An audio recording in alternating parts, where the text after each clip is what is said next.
소명 1장 찬송 부르심으로 성령 강림절 예배를 주의 이름으로 계획합니다.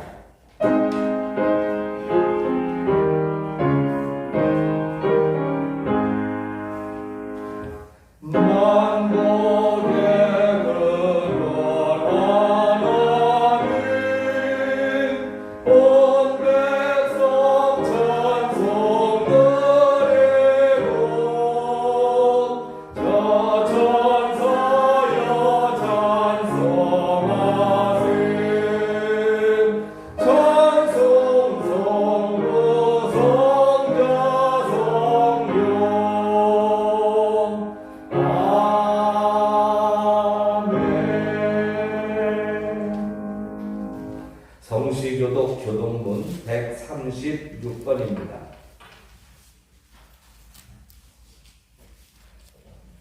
그 후에 내가 내 영을 만민에게 부어주리니 너희 늙은이는 꿈을 꾸며 너희 젊은이는 이상을 볼 것이며 그때 내가 또 내 영을 남종과 여종에게 부어줄 것이며 내가 이적을 하늘과 땅에 베풀리니 곧 피와 불과 연기 기둥이라. 여호와의 크고 두려운 날이 이르기 전에 해가 어두워지고 달이 핏빛같이 변하려니와 누구든지 여호와의 이름을 부르는 자는 구원을 얻으리니 이는 나 여호와의 말대로 시온산과 예루살렘에서 피할 자가 있을 것이며 남은 자 중에 나 여호와의 부름을 받을 자가 있을 것이니라. 아멘. 사도신경으로 신앙 고백하시겠습니다. 전능하사 천지를 만드신 하나님 아버지를 내가 믿사오며 그 외아들 우리 주 예수 그리스도를 믿사오니 이는 성령으로 잉태하사 동정녀 마리아에게 나시고 본디오 빌라도에게 고난을 받으사 십자가에 못 박혀 죽으시고 장사한 지 사흘 만에 죽은 자 가운데서 다시 살아나시며 하늘에 오르사 전능하신 하나님 우편에 앉아 계시다가 저리로서 산 자와 죽은 자를 심판하러 오시리라. 성령을 믿사오며 거룩한 공회와 성도가 서로 교통하는 것과 죄를 사하여 주시는 것과 몸이 다시 사는 것과 영원히 사는 것을 믿사옵나이다. 아멘. 찬송가 183장입니다.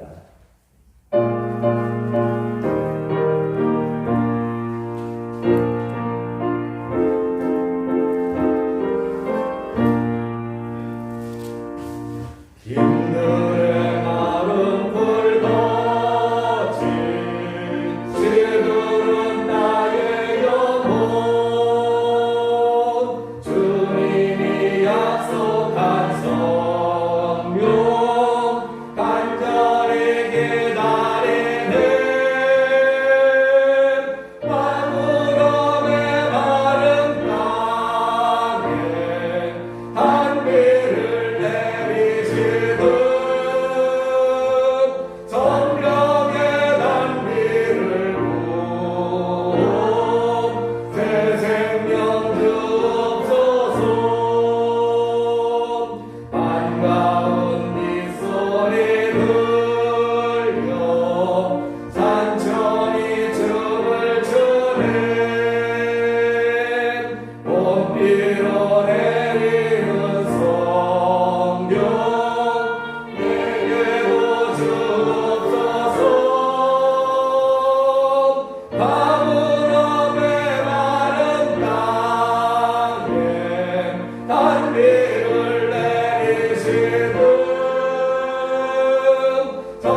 기도하시겠습니다.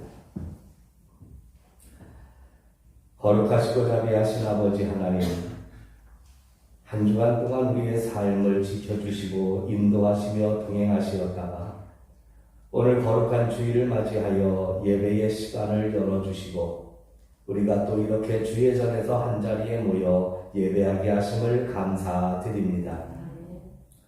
먼저는 이 예배를 통하여 온전히 하나님께 영광만을 돌리기를 원합니다.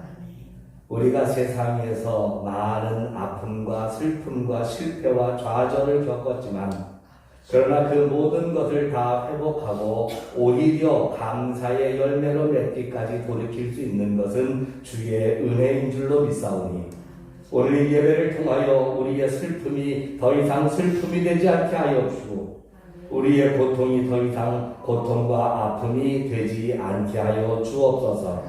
근심이 변하여 기쁨이 되고 죄가 변하여 화관이 되는 아름다운 승리의 역사가 이 한 시간 예배를 통하여 하나님의 인도하심과 주 성령의 도우심으로 그렇게 변화되어지며 나타나게 될 줄을 믿습니다.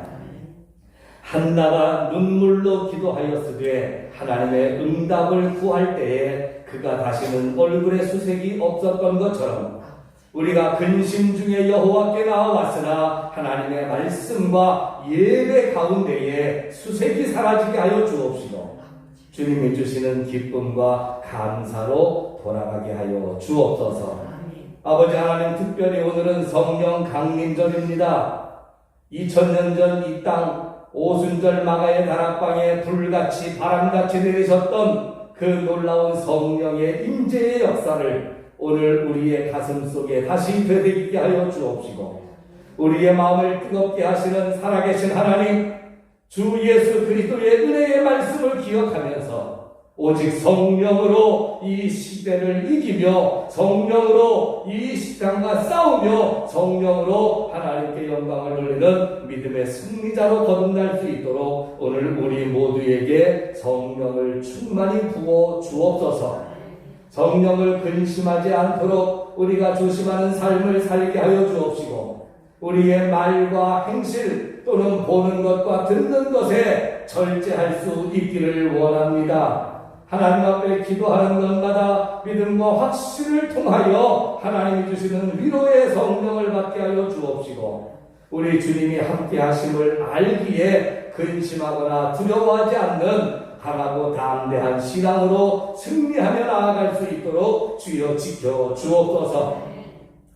몸된 전을 축복하여 주시기를 원합니다. 이 제단을 통하여 하나님 말씀을 선포하게 하시며 영혼을 구원하게 하시고 섬기는 가정들에게 은혜와 복을 베풀고 나누게 하시기를 오늘까지 이루셨으니 아버지 하나님이여 이제도 이 전을 통하여 구원받는 이들이 더해지게 하여 주옵시고 축복받는 가정이 더해지게 하여 주옵소서.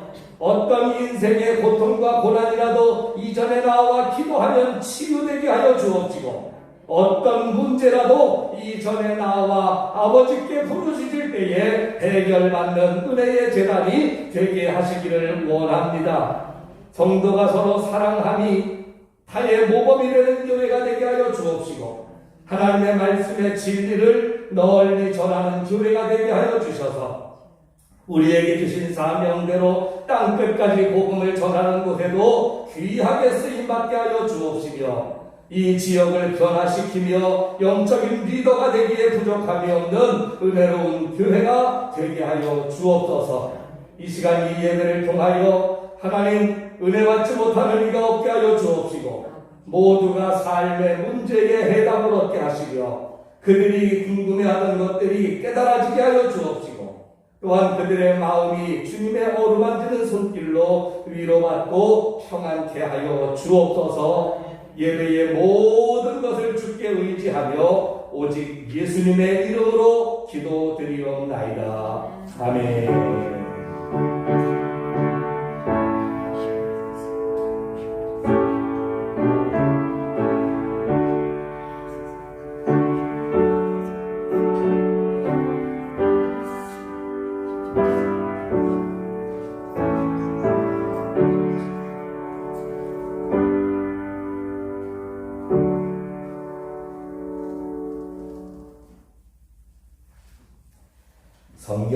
말씀은 누가복음 13장,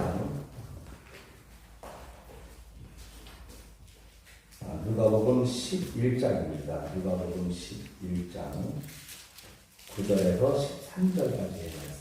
미스프리스가 나오네요. 누가복음 11장 9절에서 13절까지 말씀. 교독하시겠습니다. 내가 또 너희에게 이르노니 구하라 그러면 너희에게 주실 것이요 찾으라 그러면 찾아낼 것이요 문을 두드리라 그러면 너희에게 열릴 것이니 떡하는 이마다 받을 것이요 찾는 찾아낼 것이요 두드리는 이에게는 열릴 것이다. 너희 중에 아버지 된 자로서 누가 아들이 생선을 달라 하는데 생선 대신에 뱀을 주며 아들을 달라 하는데 정말을 주겠느냐. 너희가 악할지라도 좋은 것을 자식에게 줄 알거든 하물며 너희 하늘 아버지께서 구하는 자에게 성령을 주시지 않겠느냐 하시니라. 아멘. 성령 강림절을 맞이합니다. 성령을 우리에게 주신 하나님께 감사하며 또 오늘도 성령 충만한 은혜와 기쁨으로 우리의 삶이 채워지기를 원하며 우리 다 함께 오른손 높이 들어 하나님께 영광 돌리십시다. 할렐루야. 이제 인사 나누시지요. 사랑합니다. 축복합니다. 2021년도 주님이 주시는 놀라운 복은 당신께만 당신에게만 임하시기를 기도합니다. 정말입니다. 할렐루야. 아멘. 믿음으로 드리는 감사, 축복 하나님이 우리의 기도로 들으시고 또 반드시 응답을 해주실 줄로 믿습니다. 자, 오늘 성령 강림절을 맞이해서 성령에 대해서 우리가 말씀의 은혜를 좀 나누기를 원해요. 누가복음 11장 9절에서 13절을 본문으로 해서 구하는 자에게 주시는 성령이라는 제목으로 우리가 성령에 대한 은혜를 나누고자 합니다. 제목을 한번 외쳐볼까요? 시작. 구하는 자에게 주시는 성령. 한 번 더 시작. 구하는 자에게 주시는 성령.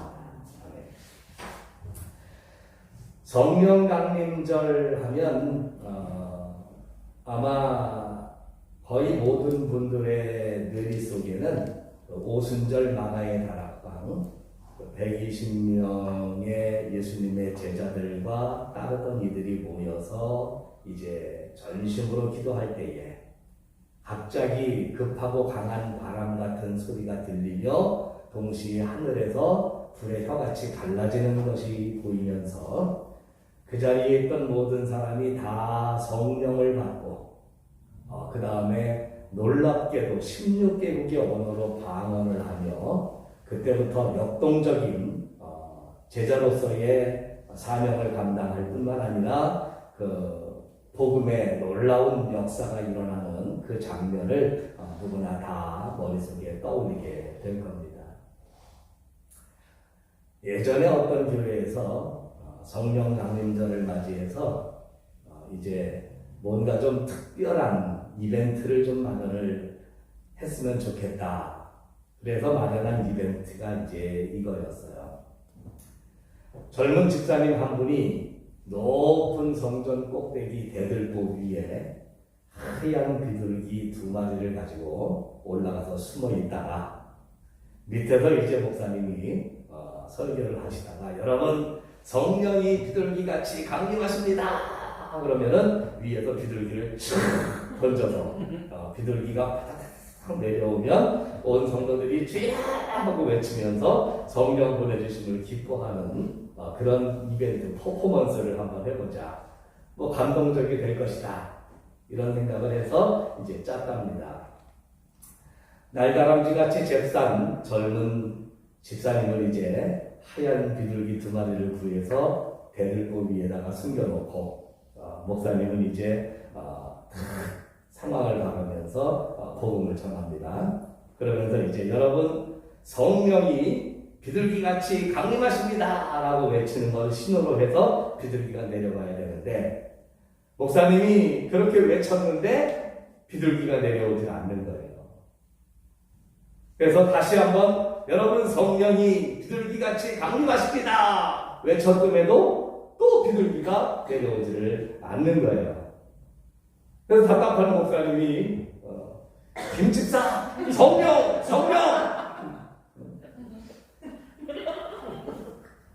근데 이제 이 김집사는 목사님이 외치는 것과 동시에 비둘기 2마리를 품에 안고 있다가 대들보에서 분명히 던져버려요.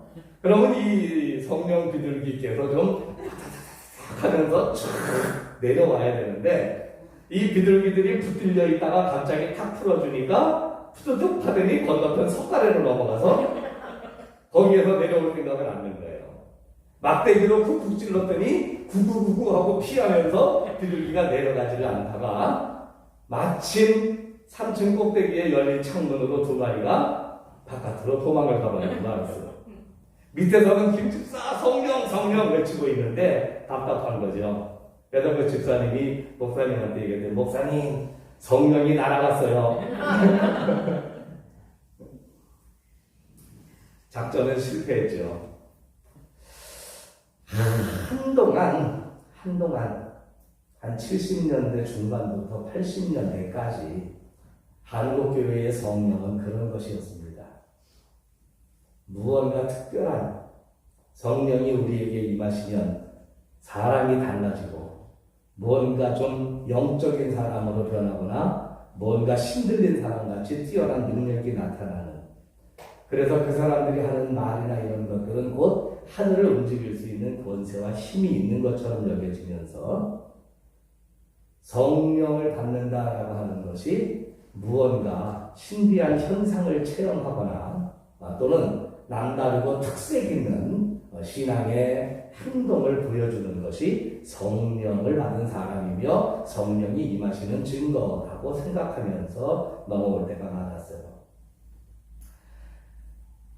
많은 깨달음이 있었고 많은 교훈이 있어서 정말 말이 달라졌음에도 불구하고 가장 중요한 시기, 한국교회가 눈부시게 부흥하고 성장하면서 또 비로소 많은 사람들이 교회를 통해서 자신의 삶의 어떤 비중을 많이 두고 있었던 시기에 있었던 성령에 대한 이 잘못된 오해는 쉽게 한국교회 교인들의 뇌리에서 사라지기가 어렵죠. 그래서 지금도 성령 강림절하고 또 성령이라고 하는 것에 대해서 정말 바라고 원하면서도 많은 한국교회의 성도들은 이 성령에 대한 것이 무엇인지를, 또 성령을 어떻게 받을 수 있는지를, 성령을 받는다는 것이 어떤 것인지를, 성령이 내게 오시면 내가 어떤 변화가 오는지를 명확하게 정의하지 못하고 쉽게 알지 못하는 가운데에 아직도 무속적이고 미신적인 것 같은 비슷한 그런 성령에 대한 이야기들을 하고 있을 때가 많아요. 오늘은 비록 짧은 시간이긴 하지만 전부를 다 다룰 수는 없지만 그동안 한국교회가 전통적으로 잘못되게 알고 있었던 성령, 그것이 아니었다라고 하는 것, 그리고 성경이 말씀하고 계시는 성령은 어떤 것인가를 우리가 조금 깊고 구체적일 수는 없을지라도 분명하고도 명확하게 우리가 좀 깨닫고 이 성령 강림절을 보내는 은혜가 있기를 원합니다. 성령에 대해서 참 하나님이신데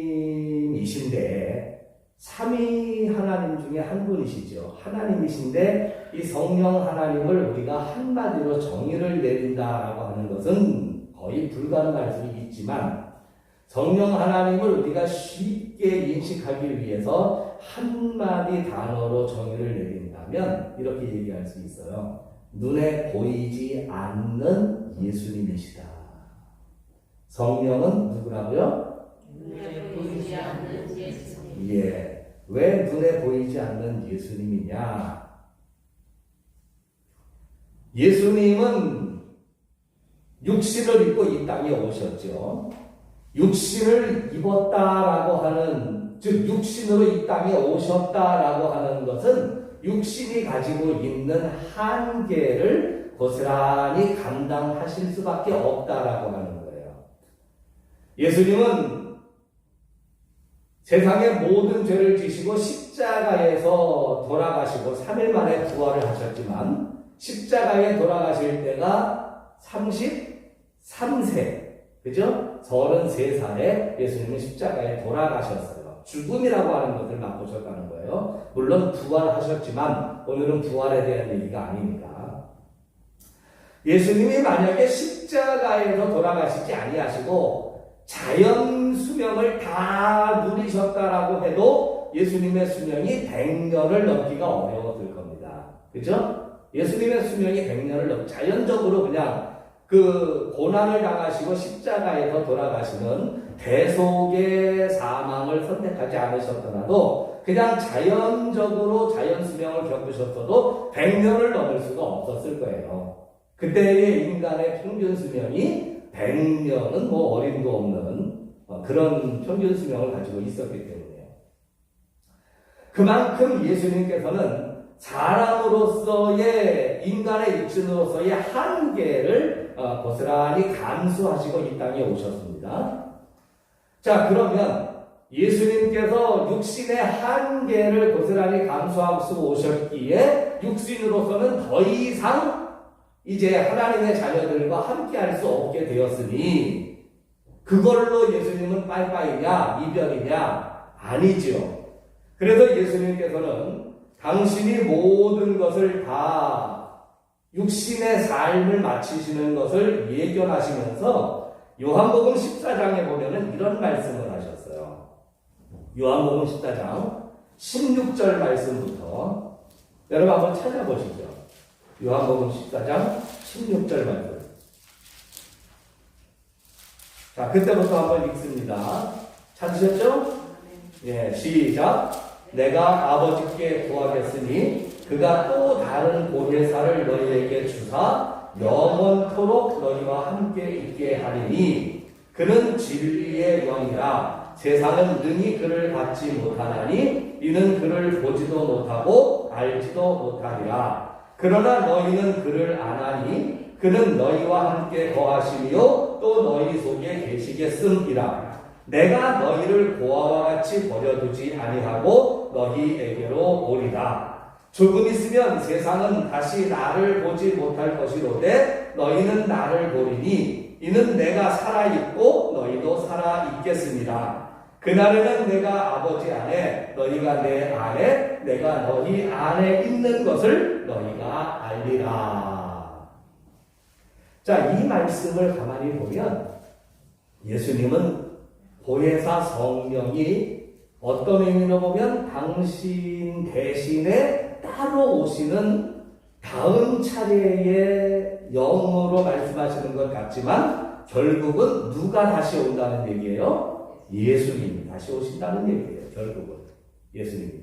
근데 이번에는 육신을 입지 아니하시고 보이지 않는 영으로 예수님이 오시겠다.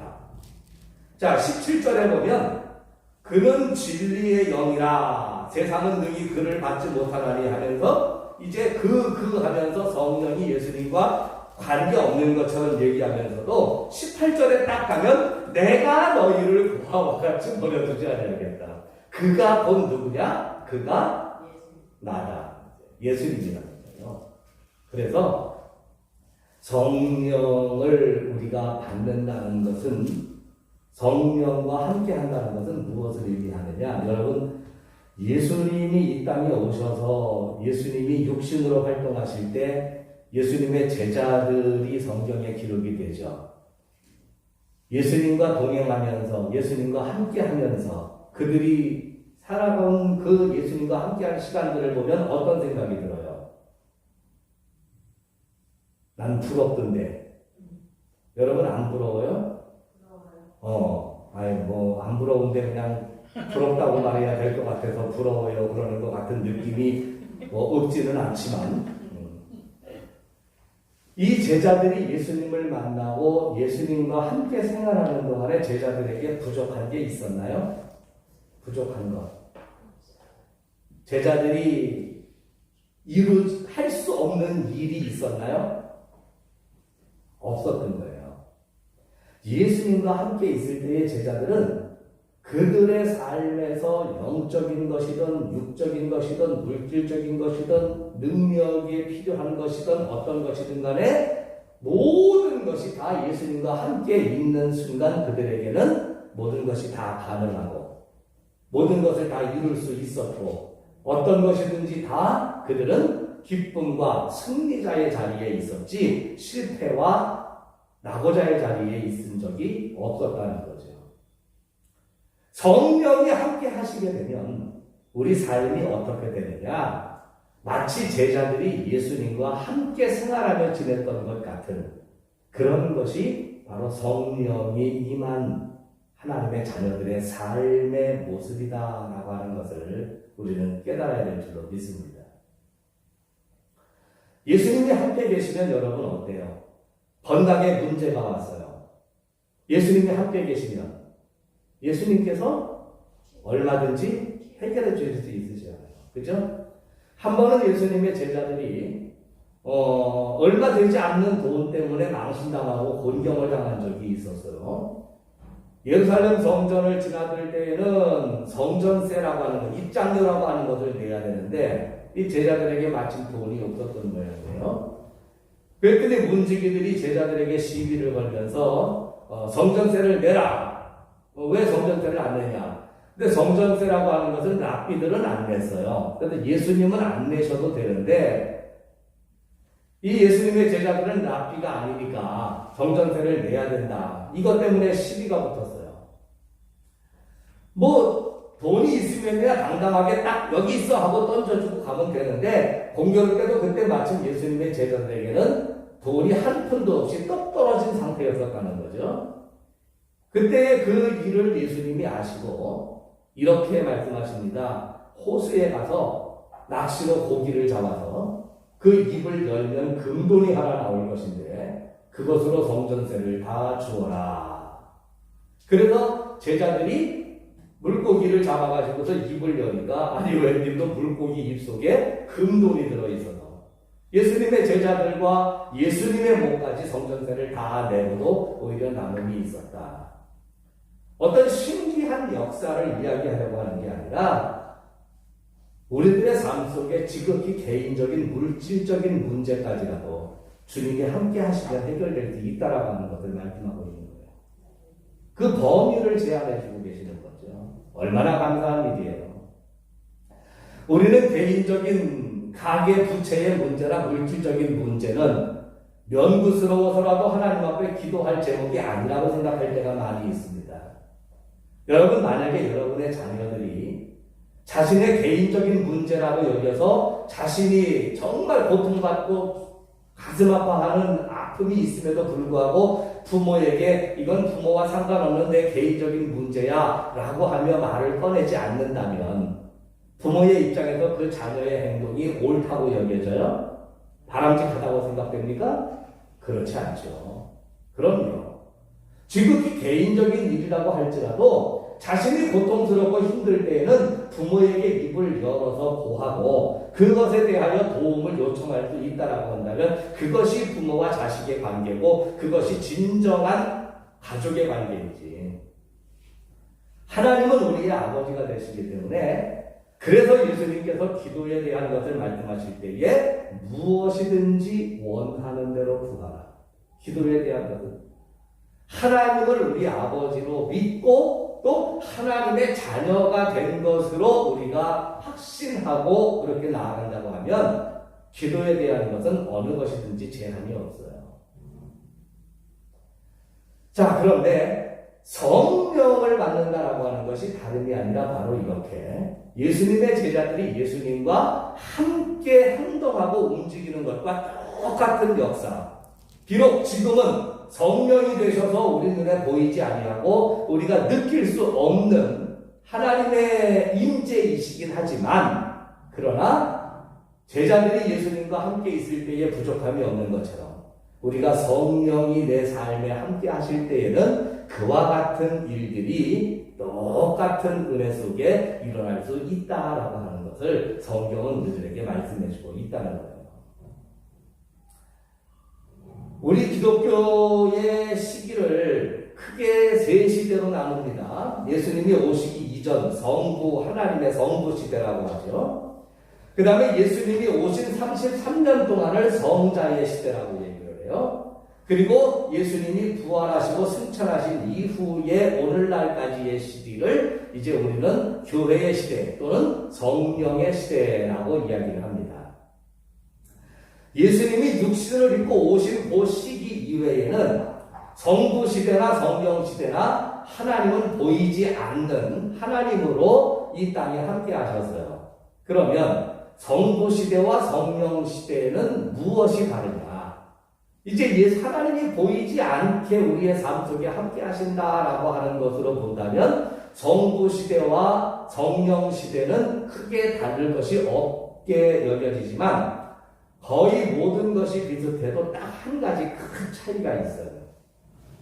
성부 시대에는 하나님께서 율법을 주셨고 그 율법을 통하여 통제하고 또 이끌어갈 수 있는 지도자와 선지자를 통해서 그들을 따르게 하는 방법으로 하나님께서는 역사하셨습니다.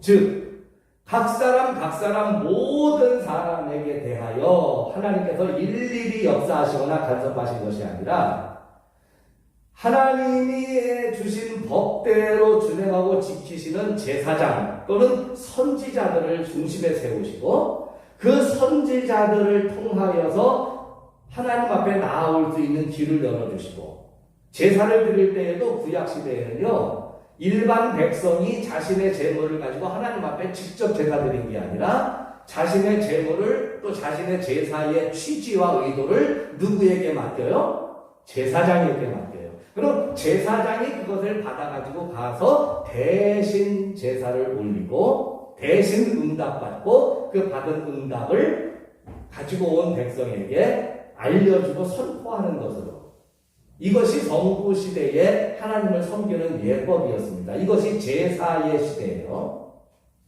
근데 성령 시대는 달라졌어요. 성령 시대는 예수님이 육신을 입고 오심으로 말미암아 율법을 폐한 것이 아니라 율법을 완성시키러 오셨다고 했죠. 그래서 이 율법을 완성시키는 것은, 율법은 무엇을 원한 거냐 하면 하나님께서 모든 사람들의 예배를 하나님이 누구를 통하여 오는 예배가 아니라 그 사람의 제사를 하나님이 받으시는 게 율법의, 그 사람과 직접 관계하는 게 율법의 목적이고 취지예요. 그래서 성령 시대에 달라진 것은 성령이 제사장을 통하여서 사람들에게 전달되어지는 것이 아니라 성령이 목사님을 통해서 성도들에게 전달되어지는 것이 아니라 성령은 각 사람에게 임하게 됐다라고 하는 것을 성경은 우리들에게 말씀해주고 있다고 하는 거죠. 사도행전 2장에 보면 오순절 마가의 다락방에 120명이 모였을 때에 임하는 성령의 역사를 소개합니다. 그런데 사도행전 2장 3절에 보게 되면 이런 내용이 있죠. 마치 불의 혀처럼 갈라지는 것들이 그들에게 보여 각 사람 위에 하나씩 임하여 있더니. 성령이 임하는데 어떻게 임하느냐?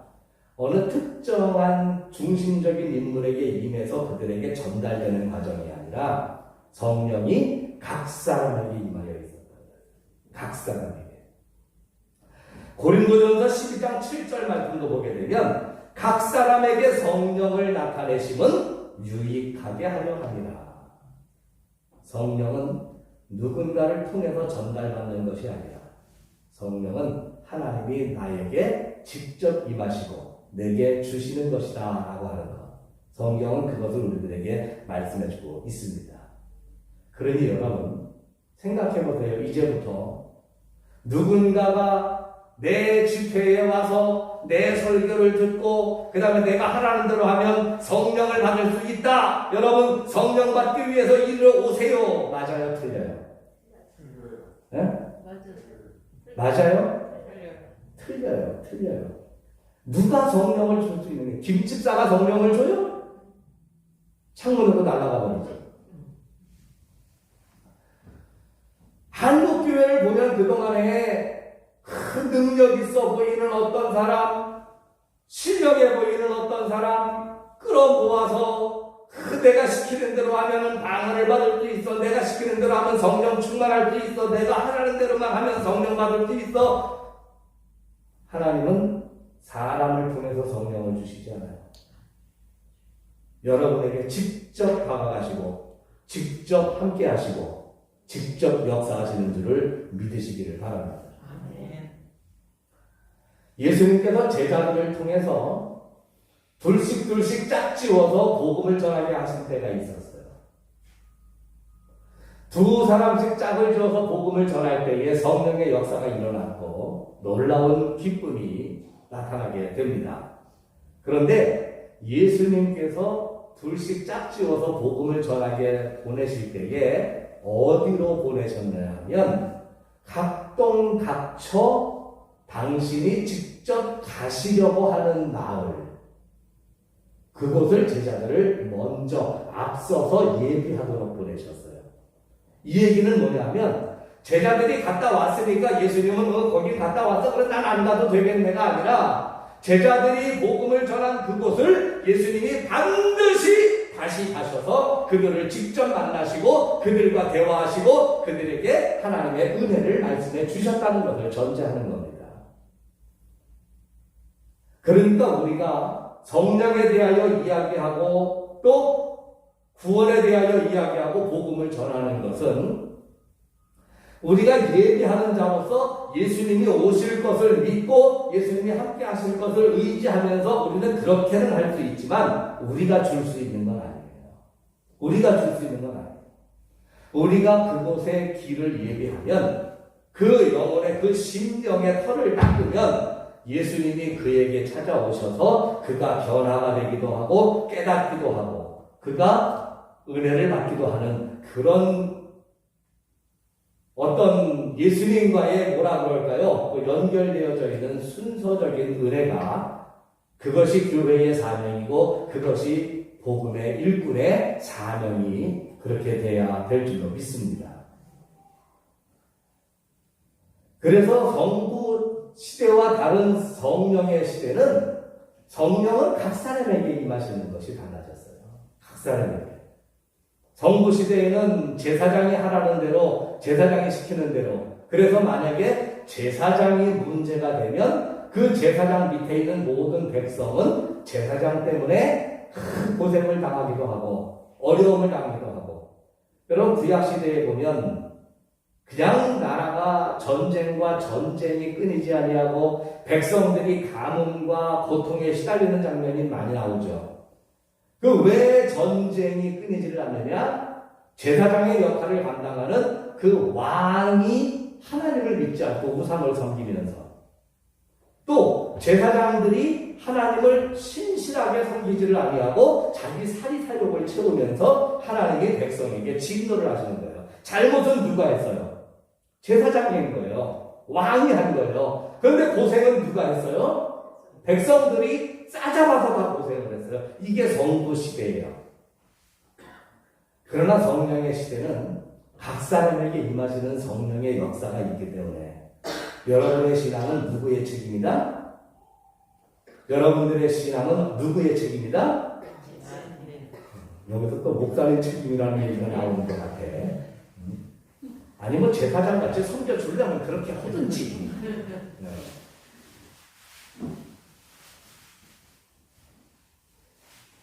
내 신앙은 모든 것은 성령은 하나님과 나와의 관계 속에서 이루어지는 것이다. 하나님과 나와의 관계 속에서. 자, 그러면 성령은 어떻게 받을 수 있느냐? 성령은 어떻게 받을 수 있느냐? 예전에는 한국 교회에 연세 드신 할머니 권사님들은 성령 집회, 성령 받자 이러면은 겁부터 냈어요. 왜냐하면 숨이 차서 찬송가도 못 따라 하겠고, 그다음에 뭐 주여 하면서 막 그냥 주여 감상하면서 기도를 막 해야 되는데 그냥 앞에서는 뭐 그냥 기도 인도하면서 기도를 하는 게 아니라 더더더더더더더 무슨 저기 저 뭐야, 그거 더더더 어디서 들었나 했더니 저기서 듣더라고. 음주 단속하는데. 어서 많이 들었는데 이게 뭐지? 그래서 아니 경찰관이 와갖고서는 이렇게 되더니 후 부는데 더더더더더더더더더더 그냥 또 방아 터질 거네. 성령은 어떻게 받을 수 있느냐? 오늘 말씀은요, 누가복음 11장을 보면 예수님이 기도에 대해서 말씀하셨어요. 자, 누가복음 11장 1절 보십니까? 그 1절 맨 위에 누가복음 11장의 제목이 있죠. 뭐라고 되어 있어요? 기도를 가르치시다. 아, 기도를 가르치시다. 기도를 가르치셨어요. 기도를 1절에 보니까 제자들이 기도 좀 가르쳐 주세요. 그랬더니 2절부터 예수님이 기도를 가르쳐 주셨는데 2절부터 3절, 4절까지 어떤 기도를 가르쳐 주셨어요? 우리가 잘 알고 있는 주기도를 가르쳐 주셨어요. 그죠? 살짝 누가 보면은 요약이 되어 있긴 하지만 주기도문을 가르쳐 주셨어요. 그러면 예수님이 가르쳐 주신 이 기도를 우리가 드리게 되면 예수님이 기도를 왜 가르쳐 줬어요? 하라고 한 거죠. 기도를 드리라고 한 거죠. 기도를 드리는데 어떻게 드리느냐 하면 5절 말씀부터 8절 말씀까지를 보게 되면 친구에게 떡 3덩이를 빌리기 위해서 아주 간척을 하고 때를 써서 떡을 빌려오는 친구 얘기를 하시면서 9절에 보면 기도는 이렇게 하라, 구하라, 찾으라, 그리고 두드리라. 이 얘기는 원어로 보게 되면 구하라, 아이테오, 찾으라, 제테이테, 두드리라, 크루에테. 세 원어는 공통점이 있습니다. 뭐냐면 될 때까지 계속하는 거예요. 될 때까지 계속하는 거예요. 구하는데 어떻게 구하느냐? 구해질 때까지 구하는 거예요. 찾는데 어떻게 찾느냐? 찾아질 때까지 찾는 거예요. 두드리는데 어떻게 두드리느냐? 열릴 때까지 두드리는 거. 대충 두드리다가 안 열리네, 나가 가는 게 아니라 될 때까지 두드리는 그 모습이 바로 아이테오, 제테이테, 그루에테예요. 그걸 예수님은 구하라, 찾으라, 두드리라, 기도는 그렇게 하는 거라고 그랬어요. 그러면 이렇게 기도를 하면 무엇이 우리에게 오느냐? 13절에 보면 이 기도를 통해서 우리가 얻어지는 것이 있는데 그것이 성령이라는 거죠. 그죠? 너희가 악할지라도 좋은 것을 자식에게 줄 줄 알거든 하물며 너희 하늘아버지께서 구하는 자에게 성령을 주시지 않겠느냐 하시니라 그랬어요. 어떤 분들은 이 성령을 우리가 성령을 구하는 자에게 성령을 주시지 않겠느냐라고 하는 것으로 이 성령을 구한다라고 하는 말이 생략이 되어 있다라고 생각을 하시는 분들이 많아요. 신학자들 가운데도 그런 분들이 많아요. 그러니까 그분들은 이 성경을 이렇게 읽어요. 너희가 악할지라도 좋은 것을 자식에게 줄 줄 알거든 하물며 너희 하늘 아버지께서 성령을 구하는 자에게 성령을 주시지 않겠느냐라고 말씀을 하셨다는 거예요. 근데 저는 생각이 달라요. 예수님이 그렇게 말씀하셨다면 성령을 구하는 자라고 하는 그 전제를 생략할 이유가 없어요. 성경마다 번역을 할 때에.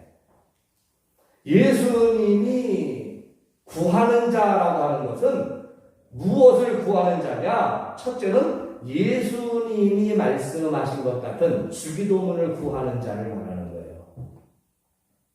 예수님이 주신 주기도문, 너희는 기도할 때에 이렇게 하라. 여기에도 성령을 구하라는 말씀은 없어요. 어떤 기도냐? 첫째는 하나님이 거룩하신 영광을 내 삶에서 받기를 원하고 또 내 삶이던 이 땅에 하나님의 나라가 하나님의 세상이 되어지기를 원하고 우리는 날마다 이동할 양식을 하나님의 은혜 가운데에 받게 되고 또 우리의 마음속에 작은 앙금이나 오해나 슬픔이나 고통 없이 우리가 우리에게 죄 지은 사람을 다 용서를 하게 되기 뿐만 아니라 우리 또한 어떤 죄도 하나님 앞에 용서받기를 원하고 또 우리가 인생을 살아가면서 걸려 넘어지게 하는 어떤 시험에도 들지 않기를 원한다. 하나님 이렇게 해주십시오라고 기도를 하라고 했어요. 여러분 이 기도는 딱 한 가지 방법 외에는 이 기도대로 사람이 될 수가 없어요. 그 한 가지 방법이 뭐냐? 성령이 함께 하시고 도와주셔야 가능한 거예요. 그죠? 네. 성령이 함께 하시고 도와주셔야 가능한 거예요. 우리가 하나님 앞에 기도하는 그 어떤 것도요, 성령이 역사하시고 성령이 도와주시지 아니하시면 응답될 게 없습니다. 저는 이 말씀을 보면서 이렇게 단언하고 싶어요. 우리의 모든 기도의 응답은 성령으로 온다. 기도의 응답은 성령이에요. 할렐루야. 그러니까 성령을 맡기를 원하신다면 뭐를 해야 될까? 기도를 해야 돼요. 근데 꼭 주기도문에 있는 내용뿐만이 아니라 예수님께서는 감사하게도 친구에게 떡 3덩이를 빌리는 내용을 말씀하시면서 우리의 기도의 범위가 마치 고차원적인 어떤 교리적인 면에 얽매이지 않기를 원하셨어요. 제가 그래서 말씀드렸죠. 여러분 건강의 문제 기도하십시오. 성령이 오셔서 치유하실 줄로 믿습니다. 물질의 문제 기도하십시오. 성령이 오셔서 그 고통에서 해결되게 하실 줄로 믿습니다. 다만 내가 성령은 우리를 도우시면서 우리를 인도하시는 분이기 때문에 내가 원하는 시기, 내가 원하는 액수, 내가 원하는 방법 대신에 하나님이 주시는 대로 임하시는 건 틀림없는 사실이죠. 여러분 내가 달라는 대로 하나님이 주기를 원하십니까? 아니면 하나님이 주시는 대로 내가 받기를 원하십니까? 그 믿음을 가져야 돼요. 그 믿음. 수많은 사람들이 내가 달라는 대로 하나님이 주셔야 된다고 생각을 해요. 아니에요. 성령은 우리에게 종속적인 관계가 아니라 우리를 이끌어 가시고 우리를 리드하시는 분이라고 하는 거죠. 자, 뭐 좀 복잡하고 장황하게 설명이 된 것 같지만 이제 말씀을 정리합시다. 성령은 기도의 응답입니다. 성령은 우리가 살아계신 예수님과 함께 사는 것 같이 우리의 삶을 만들어 주십니다. 성령은 내게 임하시는 성령은 내가 존경하거나 훌륭해 보이는 어떤 사람의 영향력 때문에 내게 오는 것이 아니라 나를 사랑하셔서 바로 나를 찾아오시고 내게 역사하시고 나와 함께 하시는 하나님이신 줄을 믿으시기를 바랍니다. 그렇기 때문에 성령 앞에서 더 잘난 사람, 더 못난 사람 있을 수 없어요. 성령은 바로 여러분 자신을 따라합시다. 성령은 나를 사랑하십니다.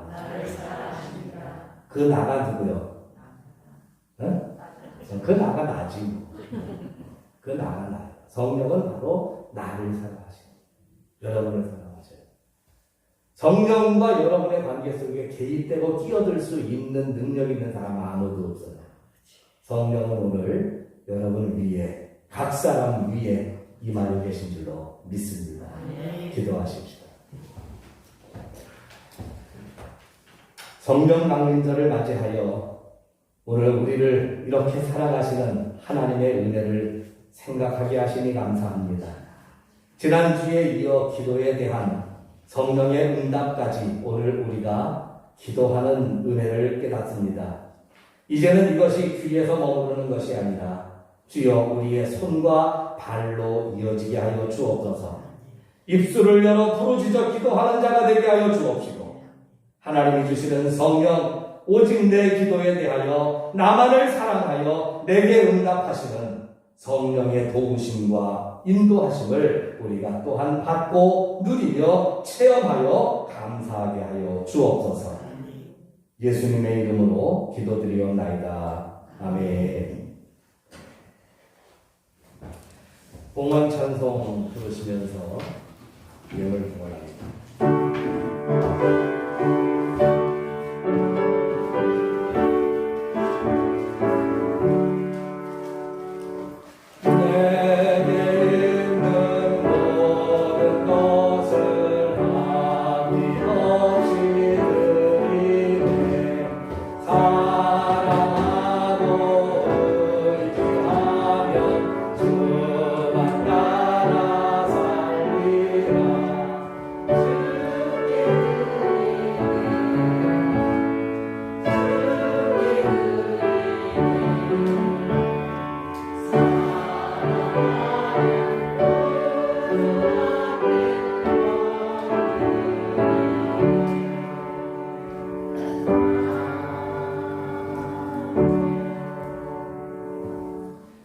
하나님 앞에 우리의 마음과 정성, 신령과 진정의 예배로 드리게 하심을 감사합니다. 또한 우리의 예물을 주께 봉헌하오니 연락하여 주시옵소서. 이 예물을 통하여 하나님의 놀라운 역사로 사용되게 하여 주옵시고, 우리 하나님께서 다윗의 물맷돌같이 아론의 쌍난 지팡이처럼, 그리고 모세의 능력의 지팡이처럼 그렇게 사용되게 하여 주옵소서. 아버지 하나님, 우리가 하나님 앞에 예물을 봉헌하며 우리의 마음속에 소원이 있습니다. 복을 받기를 원합니다. 하나님이 우리에게 복을 주셔서 우리의 모자람과 궁핍함이 채워지게 되게 하여 주옵시고, 우리의 연약함이 강성하여질 수 있기를 원합니다. 크고 작은 당면한 문제들이 해결받을 수 있기를 원합니다. 기복신앙이 아니라 하나님이 주시는 은혜를 받기를 간절히 원하오니 성령 부어 주시옵소서. 은혜 내려 주시옵소서. 특별히 11조는 하나님의 말씀을 의지하며 약속을 의지하여 섬기는 예물입니다.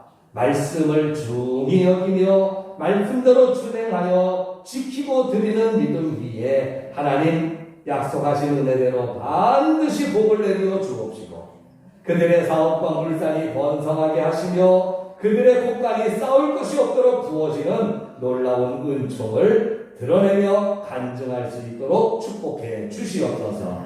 범사와 매사가 잘 되게 하여 주시옵시고, 영육간에 강건하며 형통하게 하여 주옵시고, 우리 하나님이 가는 걸음마다 기쁨과 승리의 걸음으로 이끄시고 인도해 주시옵소서.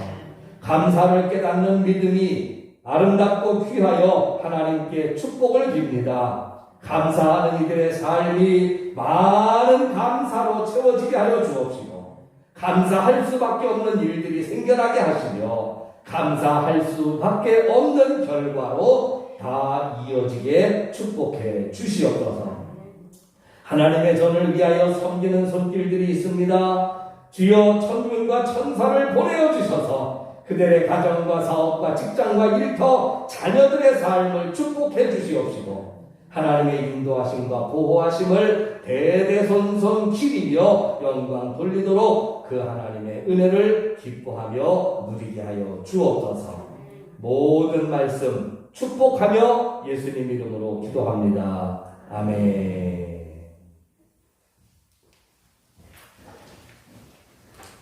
네, 교회 소식 나누겠습니다.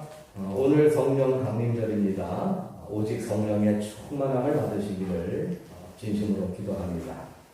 다음 주일은 이여선교회 헌신 예배로 계획되어집니다. 이여선교회는 특별히 영과 진리로 드릴 수 있도록 예배를 준비하시고 또 헌신에 대한 아름다운 다짐을 이제 하나님 앞에 올리시기를 바랍니다.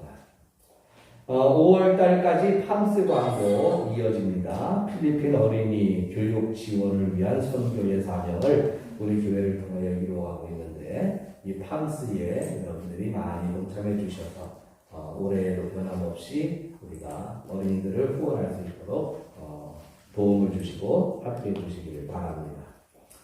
예, 기관별로나 특별한 소식이 있으시면 이 시간 들어서 전해주시고, 지금 교회 주변 공사가 아주 막바지 공사로 이어지는데 정신이 없습니다. 주중에는 교회 앞에 또 교회 주변으로 그냥 뭐 봉사하는 차량들이 아주 꽉 차서 우리 성전 건축할 때보다도 더 봉사장 같아요.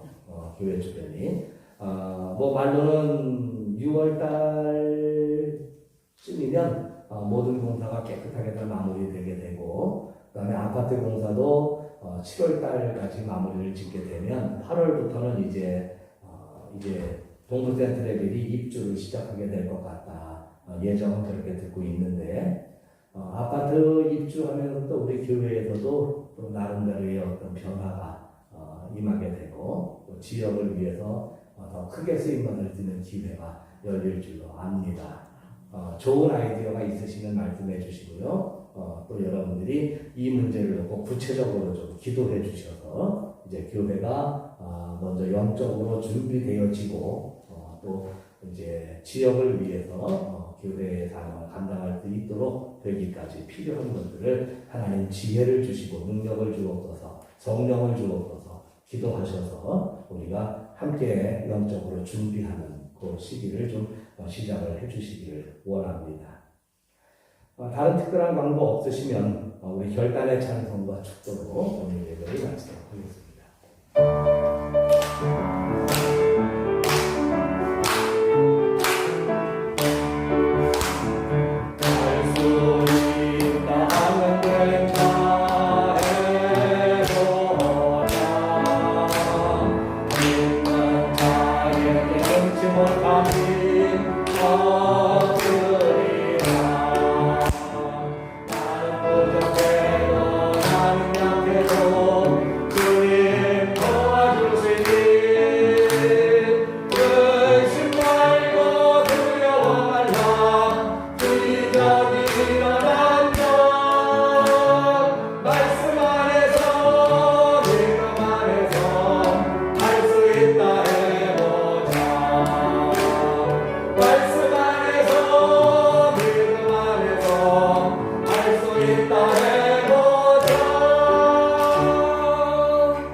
이제는 우리 구주 예수 그리스도의 구속의 은혜와 하나님 아버지의 끝없는 사랑하심과 성령님의 늘 동행하시며 지켜주시는 놀라운 은총 베푸심이 나를 찾아와 내 삶을 이끄시고 인도하시는 주의 성령, 그 성령을 의지하며 믿음으로 살기에 다짐하며 머리 숙인 사랑하는 청운의 온 교우들 머리머리 위에 이제로부터 영원토록 함께하여 주시옵기를 간절히 축원하옵나이다. 아멘.